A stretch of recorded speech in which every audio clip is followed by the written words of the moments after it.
नमस्कार दोस्तों, मैं पूनम अपने यूट्यूब चैनल में आप सभी का स्वागत करती हूँ। एक्चुअली हम लोग फिर से लॉकडाउन में आ गए हैं और हम लोग थोड़े से फिर से घर में बंद हो गए हैं, बाहर नहीं निकल सकते। तो फिर मैं सोची कि इसमें कुछ ऐसे मूवी के बारे में बात करें जो हमें फिर से इंस्पायर करे, मोटिवेट करे या एक नए विषय से रूबरू करवाए। तो आइए कुछ मूवी के बारे में बात करते हैं। सबसे पहली मूवी है कमला की मौत।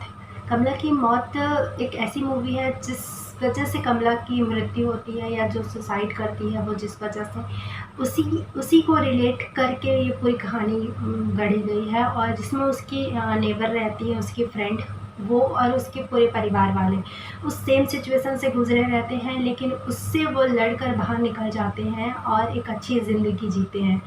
तो वही अगर कमला के बारे में बोला गया है कि अगर वो उस सिचुएशन को ओवरकम कर लेती और आगे बढ़ जाती तो वो भी शायद एक अच्छी लाइफ जी लेती। तो ये कहानी बस उस रीज़न पर पूरी बेस्ड है। और जैसे कि WHO के रिपोर्ट के अनुसार हर 40 सेकंड में एक इंसान, एक पर्सन आत्महत्या करता है। तो सोचिए कितना बिग इशू है। तो मेरी रिकमेंड से आप एक बार ये मूवी देखिए। दूसरी मूवी है मांझी द माउंटेन मैन। शायद बहुत सारे लोगों ने इसे देखा होगा, फिर भी जिन्होंने नहीं देखा होगा इसके लिए रिकमेंड है कि प्लीज़ आप इसको देखिए। बेसिकली ये कहानी दशरथ मांझी की है जो अपनी प्रेग्नेंट पत्नी को लेकर शहर जाते रहते हैं जहाँ हॉस्पिटल रहता है, पर गांव और शहर के बीच में बहुत बड़ा पहाड़ खड़ा रहता है। तो ले जाते ही उनकी मृत्यु हो जाती है। तो उस दिन से वो ठान लेते हैं कि इस पहाड़ को वो तोड़ कर रहेंगे। बहुत सारे सरकारी दफ्तरों में गुहार भी लगाते हैं पर उसकी कोई सुनवाई नहीं होती। बहुत सारे गाँव वालों को इंस्पायर करने की कोशिश करते हैं वो, पर फिर भी गाँव वाले नहीं सुनते और यही बोलते हैं कि भगवान भरोसे बैठे रहो। उनकी एक सबसे ये इंस्पायर करने वाली एक डायलॉग है कि भगवान भरोसे मत बैठो, क्या पता भगवान हमारे भरोसे बैठा हो। तो बस इस तरह से वो पूरी पहाड़ को तोड़ते हैं। जब भी हम डिमोटिवेटेड फील करें और इस तरह से कुछ मूवी देख लेते हैं तो हम फिर से रिचार्ज हो जाते हैं और हम भी अपने काम को बेहतर तरीके से करने के बारे में सोच सकते हैं और करते भी हैं। थर्ड मूवी है मंटो। मंटो एक ऐसी दास्तां, ऐसी कहानी है जो 1947 में जब भारत पाकिस्तान से अलग हुआ था तो उस टाइम जो मुसलमान और हिंदू एक दूसरे के कट्टर हो गए थे कि मुसलमान को पाकिस्तान जाना है और वहाँ के जो भी हिंदू होंगे उनको वापस से हिंदुस्तान आना है। तो मंटो की फैमिली जो होती है वो मुस्लिम होती है, लेकिन वो लोग हिंदुस्तान में रह रहे होते हैं।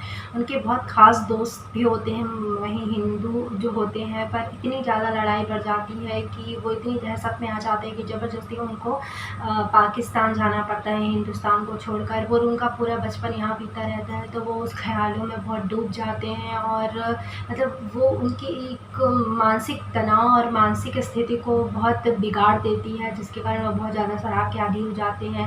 बेसिकली वो लेखक होते हैं और मतलब दिन रात इसी के बारे में सोचना, अपने दोस्तों से अलग होना, अपने मुल्क से हटकर एक नए ऐसे जगह पे चले जाना, उनकी फैमिली वहाँ सब कुछ होते हुए भी बहुत वो अलग कटा सा महसूस करते हैं।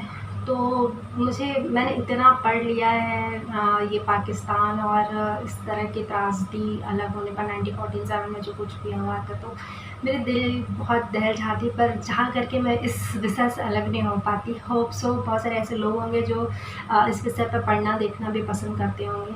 तो इसी पर बेस्ड है कहानी, आप ज़रूर देखिए। चौथी मूवी है मिनिमलिज्म। मिनिमलिज्म एक ऐसी डॉक्यूमेंट्री है जो नेटफ्लिक्स पे अवेलेबल है और सबटाइटल इंग्लिश में अवेलेबल है, तो आप आसानी से समझ सकते हैं। ये एक ऐसी डॉक्यूमेंट्री है जो कि मिनिमलिज्म, जो कि हमें बहुत सिंपल से जीवन जीने के लिए प्रेरित करती है। बहुत छोटा मतलब छोटा इन द सेंस कि हम बहुत सारे चीज़ों में ही अपनी खुशियाँ ढूँढते रहते हैं। हमें लगता है कि हमें ये मिल जाएगा तो हम खुश हो जाएँगे, हम ये खरीद लेंगे तो हम खुश हो जाएँगे, पर ऐसा कुछ नहीं होता। ये दो दोस्तों की कहानी है जो जगह-जगह पर जाके लोगों को मिनिमलिस्ट बनने के लिए प्रेरित करती है और बहुत सारे लोग इसे अपनाते हैं और बहुत मतलब जो मेंटल रूप में जो भारीपन रहता है वो कम हो जाता है। बहुत सारी बीमारियां होती हैं वो उनकी कम हो जाती है, क्योंकि जितना ज़्यादा हम बढ़ते जाते हैं उतनी हमारी हेल्थ इशू बढ़ती चली जाती है। इसमें हेल्थ एक्सपर्ट्स की भी राय ली गई है। एनवायरनमेंट को जो इफ़ेक्ट करता है इसके लिए बहुत सारे एनवायरमेंटलिस्ट भी इसमें लिया गया है। तो बस कि हम जितनी सारी चीज़ें लाते जाते हैं इससे हमारे एनवायरनमेंट को भी बहुत ज़्यादा अफेक्ट करता है और हमारे हेल्थ इशू भी बढ़ते जाता है। इतनी आजकल एंजाइटी डिप्रेशन का तो इतनी नॉर्मल हवा चलने लगी है कि हर एक इंसान कहीं ना कहीं कभी ना कभी इस चीज़ से अफेक्ट होता ही है। तो मैं तो बहुत ही ज़्यादा आपको बोलूँगी कि आप इस मूवी को ज़रूर देखो, क्योंकि ये आपको कहीं ना कहीं डिक्लटर करने में, कहीं ना कहीं आपको हल्का महसूस करवाने में बहुत हेल्प करेगी। तो मुझे तो बहुत इंस्पायरिंग लगी, और अगर आप इस चीज़ को अपनाते हो तो आप पहले से ज़्यादा खुश रहोगे, मुझे ऐसा लगता है। तो आइए बात करते हैं पाँचवीं मूवी के बारे में, जिसका नाम है I am Kalam. I am कलाम एक छोटू की कहानी है, जिसकी माँ आर्थिक तंगी की वजह से राजस्थान के एक ढाबे में परिचित के यहाँ काम करने के लिए छूट जाते हैं। छोटू बहुत टैलेंटेड होता है, वो एक बार भी कोई भी चीज़ों को देखता है, 1 से 2 बार तो वो सीख जाता है, वहाँ चाय बनाना सीख जाता है और अच्छे से सारे काम करने लगते हैं। राजस्थान जैसे टूरिस्ट प्लेस है, तो वहाँ बहुत सारे फॉरेनर्स विजिट करते रहते हैं, जहाँ वहाँ के जो राजा होते हैं वहाँ वो अपने महल में ठहरने की व्यवस्था कर देते हैं। तो छोटू का वहाँ आना जाना रहता है, चाय छोड़ने, कभी कुछ नाश्ता पहुँचाने तो कभी कुछ। तो वहाँ के उनके छोटे बेटे से उसकी मुलाकात हो जाती है, दोनों की गहरी दोस्ती हो जाती है, और छोटू को सीखने का बहुत शौक़ रहता है, इसलिए वो उसकी किताबों से, तो वो राजा के बेटे को हिंदी सिखाता है, और वो राजा का बेटा उनको हिंदी सिखाता है। इस तरह उनकी दोस्ती गहरी हो जाती है। और एक रोज़ जब वो ढाबे में अब्दुल कलाम जी का जब भाषण सुनते हैं, वो बच्चों को प्यार करते हुए देखते हैं और देखते हैं कि सब लोग उनको सलामी दे रहे हैं, तो वो उन्हीं से अपना नाम कलाम रख लेते हैं और सोचते हैं कि एक दिन दिल्ली जाकर वो उनसे मिलेंगे।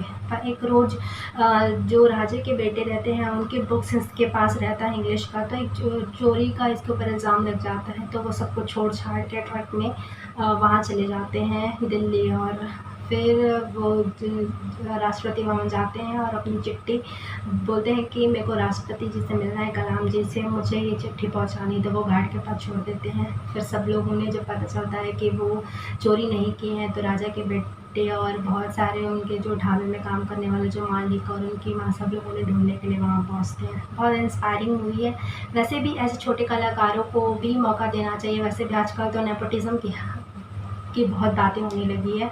जब सुशांत सिंह राजपूत के जाने के बाद भी, तो मुझे लगता है कि टैलेंटेड, चाहे वो स्टार किड हो, चाहे वो आउटसाइडर हो, जो भी हो, उनको जो टैलेंटेड है उन्हें काम करने का मौका मिलना चाहिए और उनके वैसे अप्रिशिएशन भी होना चाहिए। तो बस आज के लिए इतना ही। मिलेंगे अगली वीडियो में। तब तक आप मुझे बताइए कमेंट सेक्शन में कि आपको ये मूवियाँ कैसी लगी, अपना अनुभव शेयर कीजिए, और मुझे आपके कमेंट्स का रिप्लाई करना बहुत पसंद आता है। तो प्लीज़ कमेंट करिए और हमारे चैनल से ऐसे ही जुड़े रहिए। मिलते हैं अगले वीडियो में, तब तक के लिए बाय बाय।